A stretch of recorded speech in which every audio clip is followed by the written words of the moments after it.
میں ہوں فہد حسین اور یہ ہے سینٹر سٹیج۔ پہلے نظر ڈالتے ہیں ایشوز پہ جن پہ آج ہم بات کریں گے۔ 193 ارب کے قرضے ہڑپ وصولی کون کرے گا؟ کیا یہ فریضہ بھی سپریم کورٹ ادا کرے گی؟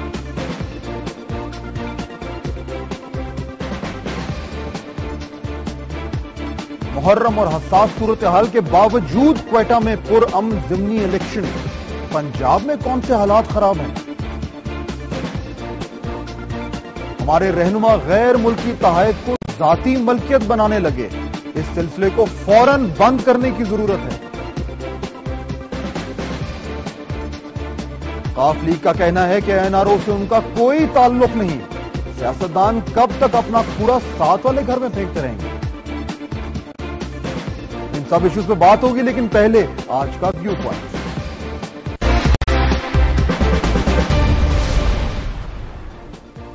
بیٹسمین کی نظر ایک لمحے کے لیے بھی بال سے ہٹے تو کلیاں کھڑک جاتی ہیں، لیکن ہمارے سیاسی بیٹسمین ایسی مہارت حاصل کر چکے ہیں کہ نظریں گیند پر نہیں تماشائیوں پر گڑی ہوتی ہیں اور پھر بھی چھکے چوکے جڑ رہے ہوتے ہیں، یا شاید ہم اتنی حلوہ گیندیں کراتے ہیں کہ آؤٹ ہونے کا سوال ہی پیدا نہیں ہوتا۔ مطلب بڑا آسان ہے۔ اصل ایشو ہمارے کچھ ہیں، مگر سوتے جاگتے ہم سائیڈ ایشوز میں الجھے رہتے ہیں۔ دیکھیں 2010 کا سورج چڑھنے کو ہے، لیکن ہمارا پاکستان اب بھی چند بنیادی ایشوز کے حوالے سے 19ویں صدی میں پھنسا ہوا ہے۔ یہ وہ ایشوز ہیں جنہیں مغربی ممالک نسلوں پہلے حل کر چکے ہیں، لیکن اور حل کر کے آگے بڑھ چکے ہیں، اور ہم اس دوڑ میں ان کو پکڑنے کی کوشش کر رہے ہیں، مگر یہ بھول رہے ہیں کہ بنیادی مسائل کا توق ہمارے گلوں میں اب بھی ایک اذیتناک بوجھ کی طرح لٹکا ہوا ہے۔ ایک پاکستانی سائنسدان جینیٹک انجینئرنگ کے ذریعے کاشتکاری کو مزید آسان اور مزید پیداواری بنانے کے لیے دن رات کام کر رہے ہیں۔ سوچیں کہ اس کے پاس کتنا علم کا ذخیرہ ہے، کتنا مطالعہ ہے، کتنی جدید سائنسی مہارت ہے، لیکن اسی وقت اسی ملک میں ایک اور پاکستانی جو کہ جج ہے، وہ ایک فیصلہ دیتا ہے کہ ملزم کے ناک اور کان کاٹ دیے جائیں۔ یہ ایک ہی معاشرے میں ہو رہا ہے، اور ہم شاید ہم میں سے جو اکثریت ہے وہ اس تضاد کو ہضم کرنے میں زیادہ وقت نہیں لگا۔ اچھا دیکھیں ہمارے لیے خوشخبری کیا ہے؟ حکومت اور نون لیگ میں مفاہمت ہو رہی ہے۔ ہم سکھ کا سانس لے کر تالیاں بجا رہے ہیں، واہ واہ کیا بات ہے۔ آخر ہمارے سیاستدان بالغ ہو ہی گئے، آخر لڑنے مرنے کے بعد انہیں سمجھ آئی گئی کہ جمہوری نظام کو بچانے کی ضرورت ہے۔ 62 سال بعد سمجھ آئی، لیکن چلیں آئی تو صحیح۔ شادیانے بجائیں، رقص کریں اور شاید ہوش کے ناخن بھی لیں۔ یہ خوشخبری ہے۔ ذرا توجہ یہاں سے ہٹا کر سپریم کورٹ کی آج اور کل ہونے والی سماعت پر لے کے جائیں اور سنیں کہ چیف جسٹس صاحب کیا کہہ رہے ہیں۔ ان کے سامنے باادب کھڑے ہو کر اسٹیٹ بینک کا وکیل اس بات کا اعتراف کرتا ہے کہ بینک نے پچھلے دور حکومت میں 193 ارب روپے کے قرضے معاف کرائے۔ 193 ارب! یہ قرضے کن لوگوں نے لیے تھے؟ میرے آپ جیسے لوگوں نے تو نہیں، یہ ہمارے سیاسی رہنماؤں نے، صنعت کاروں نے، معززین نے، جرنیلوں نے اور اعلیٰ سرکاری افسروں نے۔ غرض یہ کہ ان تمام بڑی مچھلیوں نے جو ناشتے اور رات کے کھانے میں چھوٹی مچھلیوں کو کھاتے ہیں۔ یہ تو صرف چند سالوں کی فہرست ہے۔ چیف جسٹس صاحب نے 1971 سے لے کر اب تک تمام لوگوں کی فہرست منگوائی، ان لوگوں کی جو کروڑوں کے قرضے معاف کرا چکے اور ڈکار بھی نہیں مارا۔ کیوں؟ کیونکہ انہیں کو پوچھنے والا نہیں۔ یہ مسئلہ نون لیگ بمقابل پیپلز پارٹی کا نہیں ہے، یہ جرنیل بمقابل سیاستدانوں کا نہیں ہے، بلکہ یہ تو سرمایہ دار بمقابل جاگیردار کا بھی نہیں ہے۔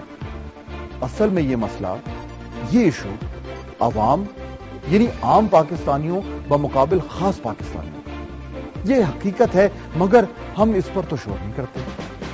اب سوچیں 700 پاکستانی عام پاکستانی برسوں سے بھارت کی جیلوں میں گل سڑ رہے ہیں، کون پوچھنے والا ہے ان کو؟ ہوتا نا ان قیدیوں میں کسی نون لیگ والے کا بیٹا یا پیپلز پارٹی والے کا بھائی یا کسی جرنیل کا رشتہ دار یا مذہبی سیاستدان کا کوئی گھر والا، پھر ہم دیکھتے ہیں کہ کیسے شور مچتا، کیسے قائمہ کمیٹیاں بیٹھتی، کیسے دفتر خارجہ جو ہے وہ چیختا چنگھاڑتا، کیسے جی ایچ کیو آگ اگلتا۔ اس لیے کیونکہ یہ سب لوگ خاص پاکستانی ہیں، اور بھارت کی جیلوں میں جو لوگ اپنا ذہنی توازن کھو رہے ہیں وہ عام پاکستانی۔ خاص پاکستانی بمقابل عام پاکستانی. 62 سال بعد بھی اب ہم جو ہیں اس شرمناک تضاد میں جکڑے ہوئے ہیں. مگر تالیاں خوب بجاتے ہیں جب پیپلز پارٹی اور نون لیگ میں مفاہمت ہوتی ہے، کیونکہ ہم جمہوریت بچا رہے ہیں نا. آخر دیکھیں، امیر اور غریب ہر معاشرے میں ہوتا ہے، بالکل ایسے جیسے طاقتور اور کمزور.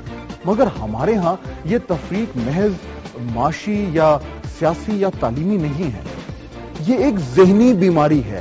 ذہنی بیماری، ایسی بیماری جس کا علاج ترقی یافتہ معاشرے کر چکے ہیں مگر ہم نہیں. یہ وہ بیماری ہے جس میں ہمارے خاص پاکستانی کہتے ہیں کہ ہم یہ کر رہے ہیں کیونکہ ہم کر سکتے ہیں، اس لیے نہیں کہ ہمیں کرنا چاہیے. We can not because we should.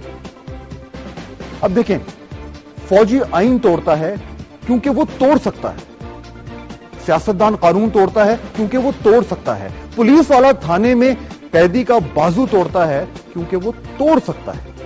کوئی پوچھنے والا نہیں، کوئی روکنے والا نہیں. یہ بیماری ہے، بیماری جو ہمارے معاشرے کو چاٹ رہی ہے. خاص پاکستانی جو ہیں، خاص پاکستانی وہ بے حس ہو چکے ہیں، اس مرض کے ساتھ رہنے کے عادی ہو چکے ہیں شاید، کیونکہ ان خاص پاکستانیوں کو شاید درد نہیں ہوتا. ان کی کلیاں کھڑکانی ہے تو نپی تلی بولنگ کرنی ہے. فل ٹاس دیں گے تو گیند اسٹیڈیم سے باہر جائے گی. 63 سال رب ٹاپ.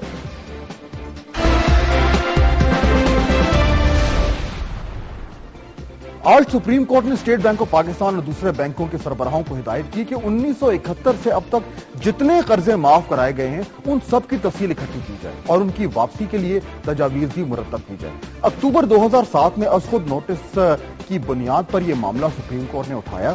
اب تک جو تفصیلات عدالت کے سامنے پیش کی گئی ہیں ان کے مطابق 1997 سے نومبر 2007 تک 193 ارب روپے معاف کروائے گئے، مگر عدالت نے 1971 سے اب تک کی تفصیلات مانگ لی.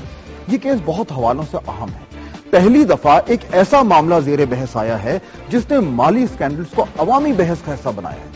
مگر یہ بحث صرف ہوائی باتوں پر تو نہیں ہو رہی، اب یہ بحث باقاعدہ قابل اعتماد اعداد و شمار کی بنیاد پر ہو رہی ہے. اس کی اہمیت ہے کیا، جاننے کی کوشش کرتے ہیں. ہمارے ساتھ موجود ہیں ماہر آئین و قانون اور سپریم کورٹ کے سینئر ایڈوکیٹ عبدالحفیظ پیرزادہ. پیرزادہ صاحب، یہ بتائیے کہ یہ جو کیس چل رہا ہے اور اب یہ چلے گا، آپ کے خیال میں اس کی سگنیفیکنس، اس کی اہمیت کیا ہے ہماری جوڈیشل ہسٹری میں؟ ہلو جی، آپ میری آواز سن پا رہے ہیں پیرزادہ صاحب؟ جی جی جی جی جی یہ بتائیے کہ جو یہ کیس کی سماعت ہو رہی ہے جس میں یہ اربوں روپے کے جو قرضے ہیں یہ کھائے گئے ہیں اور سپریم کورٹ نے کہا ہے کہ 1971 سے جو فہرست ہے اس کو سامنے لایا جائے، یہ جو کیس ہے اس کی سگنیفیکنس، اہمیت ذرا بتائیے ہمیں.